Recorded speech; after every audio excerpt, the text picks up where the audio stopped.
সাঁকরাইলে আলে সুন্নাতুল জামাতের উদ্যোগে বিনামূল্যে চক্ষু পরীক্ষা শিবির, উপকৃত প্রায় 200 জন। মানব সেবাই পরম ধর্ম এই বার্তাকে সামনে রেখে হাওড়ার সাঁকরাইলে আয়োজন করা হল এক মহতী শিবিরের।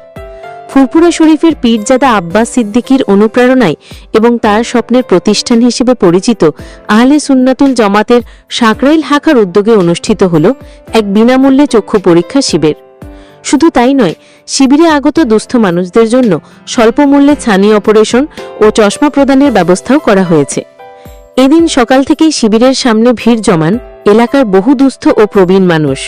দীর্ঘদিন ধরে চোখের সমস্যায় ভুগলেও আর্থিক অনটনের কারণে যারা চিকিৎসা করাতে পারছিলেন না, আজ তারা বিনামূল্যে বিশেষজ্ঞ চিকিৎসকের পরামর্শ পান।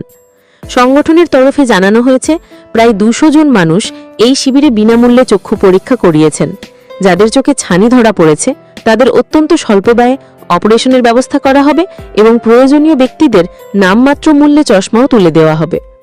সংগঠনের এক কর্মকর্তা জানান, আমাদের ভাইজান পীরজাদা আব্বাস সিদ্দিকীর স্বপ্ন হল মানুষের পাশে দাঁড়ানো, আর্তের সেবা করা।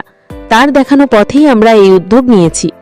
আমরা দেখেছি বহু মানুষ টাকার অভাবে চোখের মতো গুরুত্বপূর্ণ অঙ্গের চিকিৎসা করাতে পারেন না।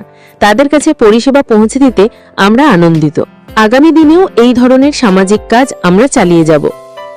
শিবিরে আসা এক প্রবীণ সুবিধাভোগী রহিমা বিবি বলেন, অনেকদিন ধরে চোখে ঝাপসা দেখছিলাম, ডাক্তার দেখানোর মতো পয়সা ছিল না। এখানে এসে বিনামূল্যে চোখ দেখাতে পারলাম। ওনারা বলেছেন কম খরচে ছানির অপারেশনও করে দেবেন। ওদের জন্য অনেক দোয়া করি। আলে সুন্নাতুল জামাতের এই উদ্যোগকে সাধুবাদ জানিয়েছেন এলাকার সাধারণ মানুষ। ধর্মীয় পরিচয়ে ঊর্ধ্বে উঠে আর্তের সেবাই যে সংগঠনের মূল লক্ষ্য, তাই শিবিরের মাধ্যমে আরও একবার প্রমাণিত হল বলে মনে করছেন এলাকাবাসী।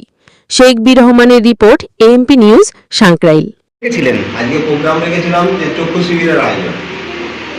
তো এই চক্ষু শিবিরে কতজন মানুষ এসেছিলেন চক্ষু পরীক্ষার জন্য? হ্যাঁ, আমাদের নাম নথিভুক্ত হয়েছেন কম বেশি 225 জনের মতো। আমরা সংখ্যায় পেয়েছি 180 জন। আচ্ছা, এখানে কি শুধু চক্ষু পরীক্ষা হলো না অন্য কিছু ব্যবস্থা ছিল?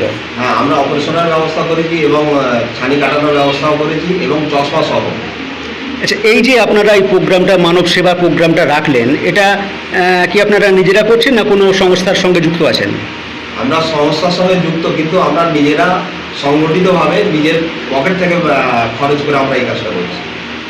কোন সংস্থার সাথে যুক্ত আছেন? ফুরফুরা সিলসিলার আব্বাস সিদ্দিকী ভাইজানের সঙ্গে আহলে সুন্নাত।